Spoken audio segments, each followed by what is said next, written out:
Good morning, good afternoon, and good evening for another very special edition of WOWSA Live with our host, Ned Dennison. Ned?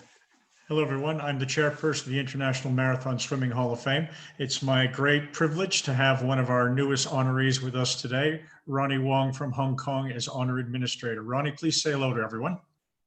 Hello, good evening from my side, every one of you. I hope you're all well and under this COVID-19 situation. Yes, the COVID situation has been pretty ugly just about everywhere.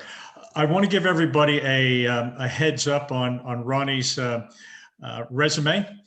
Ronnie has been the leader of elite competitions for nearly 3 decades as a member of the FINA Technical Open Water Swim Committee. I've been a member since 1992 and chairperson since 2009. And he took responsibility for the incredibly well done 10K in London and the Rio 2016 Olympics. Just to give people an idea of what's involved in such a role, he's been to more than 30 countries and 50 cities on FINA's behalf. And this Technical Open Water Swim Committee is responsible for establishing the rules, overall direction, and refereeing of the Olympics, World Championships, Grand Prix, World Cups, World Series, and junior events. Ronnie was instrumental as getting open water into the Olympics. He helped Hong Kong get together with Greater China to form an Asia cluster. And that happened in the early 2000 timeframe. And this was one of the ways in which Beijing was able to experience open water and get a trial in beforehand. Ronnie was also an Olympian at age 16 in 1968, and also in 1972 in Munich. And then finally, like many of our honorees, we're not the first one to give Ronnie honors. He's received 2 honors by his government in Hong Kong: the Bronze Bauhinia Star, BBS, and Justice of the Peace. Justice of the Peace means something very different to Americans, but it's an honor in countries. So very similar to the English system with things like MBEs. Let me see. Ronnie, tell us about the Asian cluster that you formed and how you thought that was important to getting us in the Olympics. Actually, I've been in the Hong Kong Olympic Committee for quite a number of years. I learned about that. If you want to be qualified to get into the Olympics, you have to be popular in all 5 continents.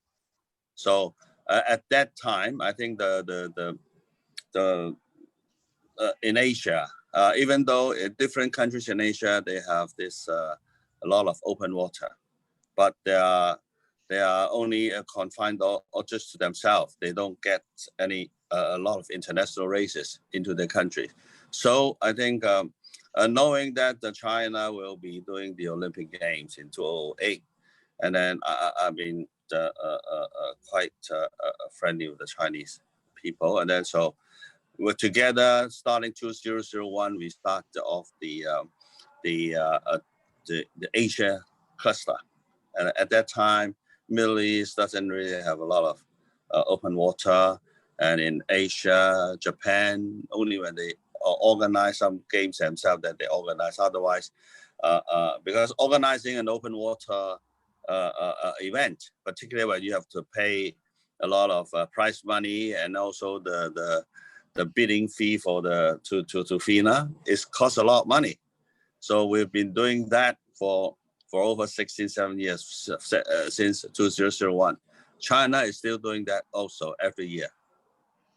So actually, it's quite expensive a thing to do. But I think in order to promote the sports, I think this sport is, as far as I'm concerned, I think it's very, very environmental friendly. You swim in the sea, you don't need anything. You don't need to build an expensive swimming pool. You don't need to spend all the chemicals to clean up the water. So, and it's, you don't need to put in a lot of the construction or a lot of expenses in building facilities for it. It's interesting, when I talk to the officials in Ireland, I tell them we don't have a lot of 50-meter pools in Ireland. There's certainly less than 10. And I say to them, but that's the wrong way to count it. I said there are hundreds and hundreds and hundreds of open water swim locations that are part of your swimming infrastructure, and hundreds and thousands of people go down every day and go for a swim, and you need to include them in your thinking and in your conversation. So it's very similar to your thinking on that. Ronnie, of all of the trips you've made, of all the cities, of all the events, give us 3, 4, 5 of your favorite memories from different places, different events, different times. And the memories can be anything from organization to great winners to great losers. Mm-hmm. Well, when I the first few years I joined the Toast Committee, at that time there were a lot of races in South America, Argentina, Brazil, and all that. I think one of the very interesting one I encounter, I still can remember, they swim in a river over 40 odd miles long, or kilometers long, from the, upstream, swimming all the way down to a city by the river. So, but, it's 44, I think 45, 6 kilometers, but it takes only about 8 hours to finish because they're swimming downstream. So the current carries them down. But you can see, every small city, they come across on the way down. A lot of boats coming out, people, they're just playing a lot of musical things and singing, all the boats are in that city, accompany all the swimmers. It's just like a big carnival, all over the place. I think people are really enjoying it. And for me, of course, standing in a boat, it's just with no toilet is kind of difficult. But before we start, some colleague suggests me, hey, you better wear your swimming trunk. So if there's a need, just jump into the water and then do it, and then come back up.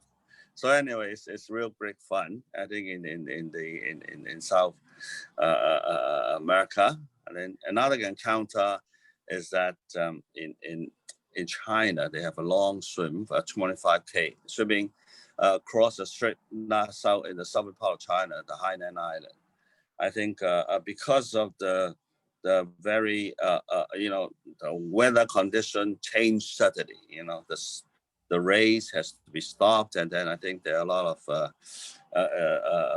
people that, they complained about it, why we stopped. So at that time, I think it was, Shelley Smith. I think she was the technical delegate.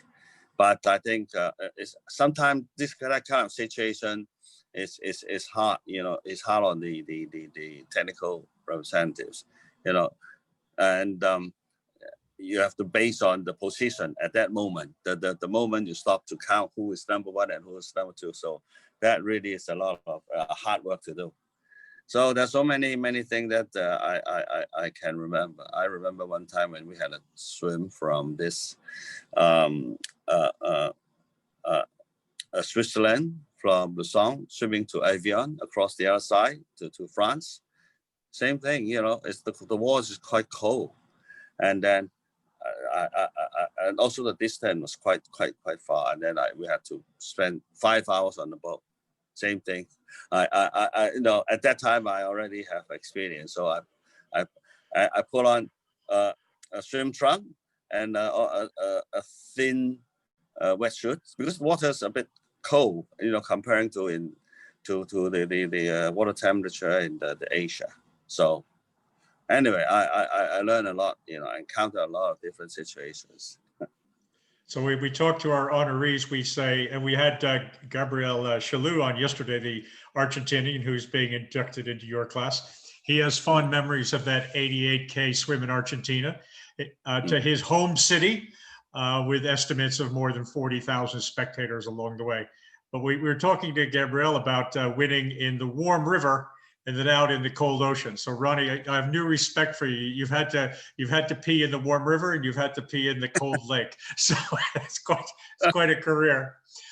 Ronnie, give us an idea of, now that open water has been in 3 Olympics, how do we stay in the Olympics? And can you give us an update on Tokyo and Paris and the survivability of our sport in the Olympics?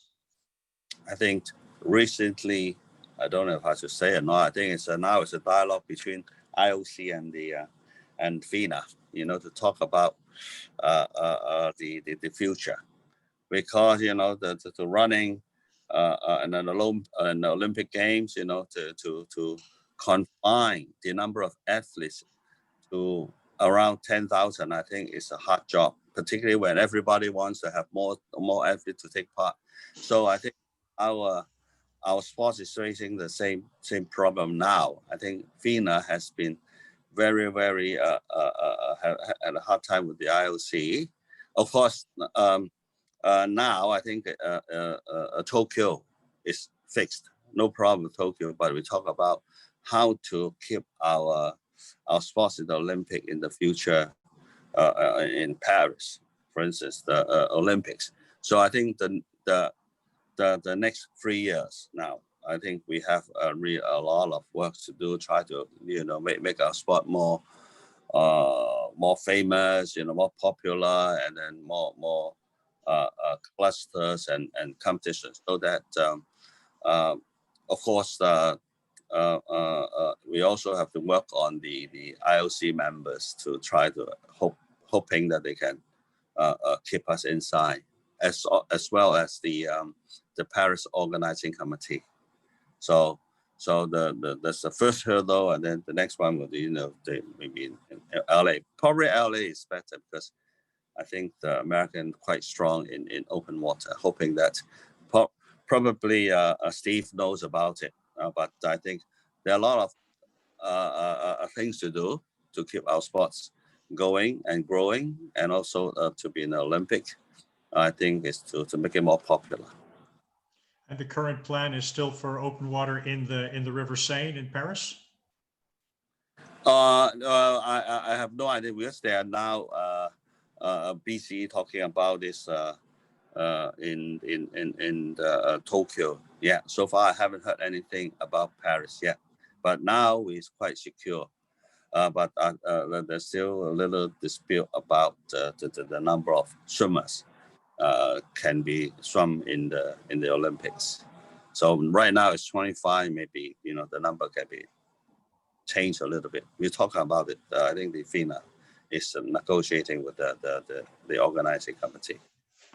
And swimming has certainly been one of the most popular events in the Olympics for the last couple of decades.